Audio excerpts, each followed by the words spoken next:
First, you don't have to always answer everyone's questions if you don't like them personally.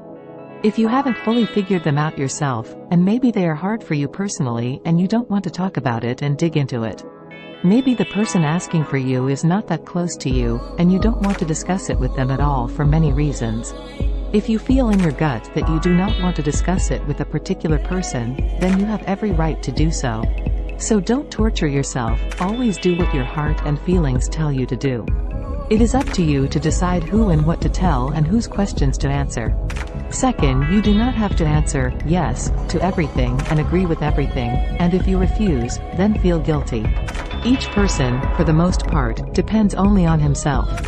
And to rely on everyone and everyone else, shifting your own affairs and problems to others, means not to take responsibility for your life and manipulate others.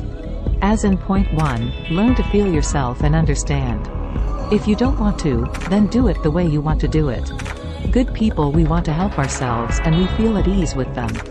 And with manipulators, we always feel some kind of heaviness inside. We clearly understand that we are being manipulated in various ways, putting us in an awkward position.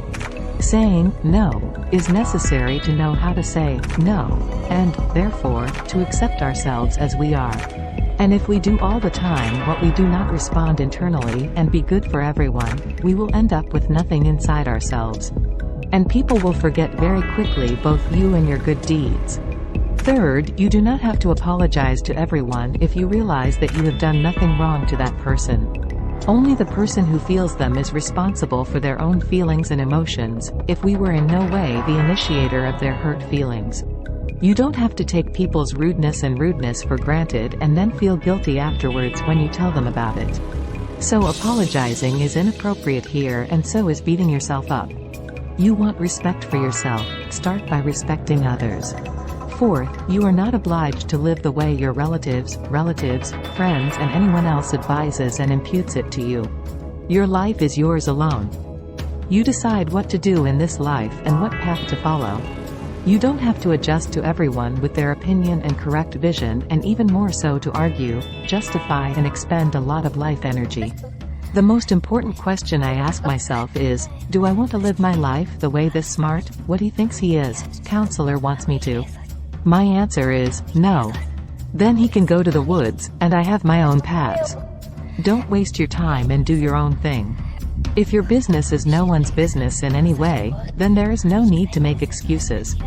Fifth, you do not have to explain to anyone your choice of profession, your hobby, your chosen partner, your views in politics, the world and life in general. If you believe so, it is only your beliefs. To impose them on anyone is manipulation and a desire to dominate. And more than sure, not because of great intelligence and quality use of it. You and anyone else can believe whatever you want and choose your interests as you see fit. But to account to everyone for it, and even more so to impose it, you have no right. Sixth, you also do not have to explain why you are single, why you do not have children. Everyone lives the way she wants to live. And if you prefer to be single now, it is only your choice and desire.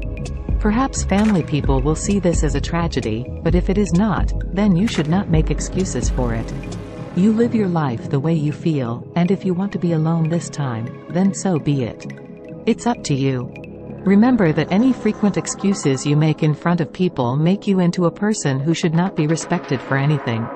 After all, you are not asserting yourself, you are only making excuses to everyone. Not all people are able to see and feel the personal boundaries of another. And not everyone is able to treat others and love others as themselves. After all, you still need to love yourself truly and sincerely. This is where the race for influence and dominance begins, and it does not matter what kind, in what it is manifested and from what it grows.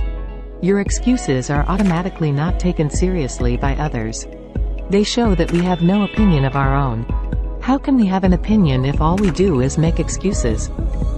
This rewards us with a constant sense of guilt living inside of us. This means that we are very dependent on other people's opinions and what they think and say about us. Except that you will always be discussed and somewhere on the sidelines talk about you unfavorably. But does it matter if you do not live your life with them? And sooner or later we'll all be gone. There are as many people as there are opinions. And you won't be able to please everyone, because you can't please everyone. Thanks for watching.